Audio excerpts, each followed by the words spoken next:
Jay. Lieutenant Colonel Wood and Eric Nordstrom, the former regional security officer, have both suggested that there were efforts from the U.S. Embassy in Libya to have more security, and the State Department officials wouldn't let it happen. Why? Why didn't the State Department listen to these men on the ground in Libya who wanted there to be more security? Jake, as I said, there is no question that the result of what happened in Benghazi is not acceptable. 4 Americans killed is not an acceptable situation, and that is why the President moved so quickly to ensure that an investigation was launched to bring the perpetrators to justice, the killers to justice, and a review was launched at the State Department to look at our security posture at the Benghazi facility. At the Benghazi facility and elsewhere. Those matters are under investigation. They are also being discussed in a public hearing on Capitol Hill today by the individuals and officials, both career and otherwise, who know the specifics of that.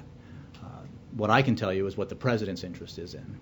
He is very interested in bringing the perpetrators to justice and ensuring that we find out what happened, why it happened, and taking steps to ensure that it never happens again. Well, it's been roughly a month. You have absolutely no idea why it happened? You don't know why the State Department... Well, I think as we're hearing on Capitol Hill today, we have learned a great deal as this investigation has progressed, and we have been very clear about what we have known at different stages of this process over the last several weeks and what we have yet to learn, and the fact that at each stage the investigation continues and more facts may be developed that change our understanding of what happened.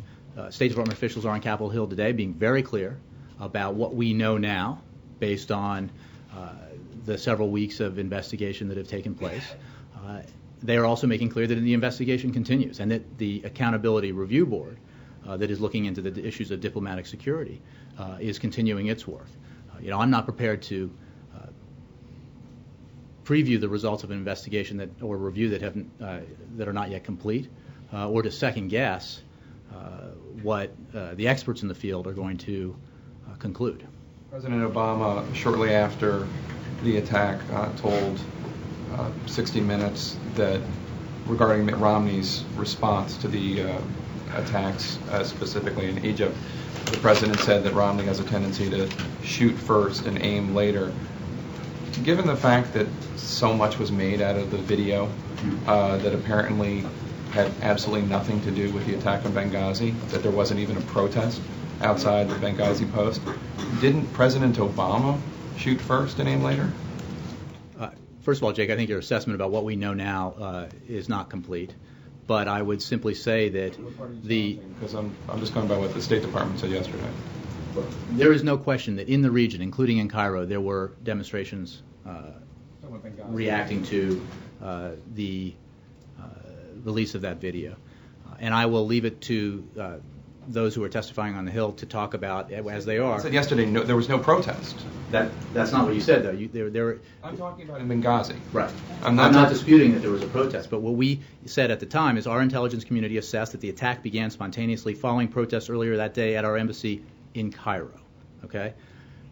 Again, this is a moving picture. And people who, on the night of an attack or the day after, claim they know all the facts without making clear that what we know is based on preliminary information aren't being straight. And they're, in some cases, trying to politicize a situation that should not be politicized. I think that's what the president was getting at. And I think many other people felt the same way.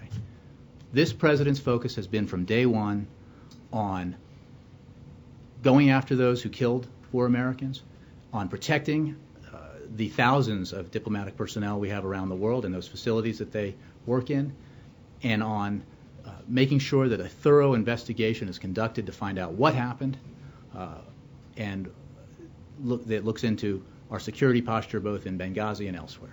I'd have to go back and read the transcript, but I remember both President Obama and Secretary Clinton talking about the video and the remarks in the ceremony when Ambassador Stevens' remains were returned to this country. Maybe I'm remembering that wrong, but it seems to be there was a lot of talk about the video in relation to the tragedy that unfolded. I don't have anything new for you about what the assessments are of how the attack came about, what the role of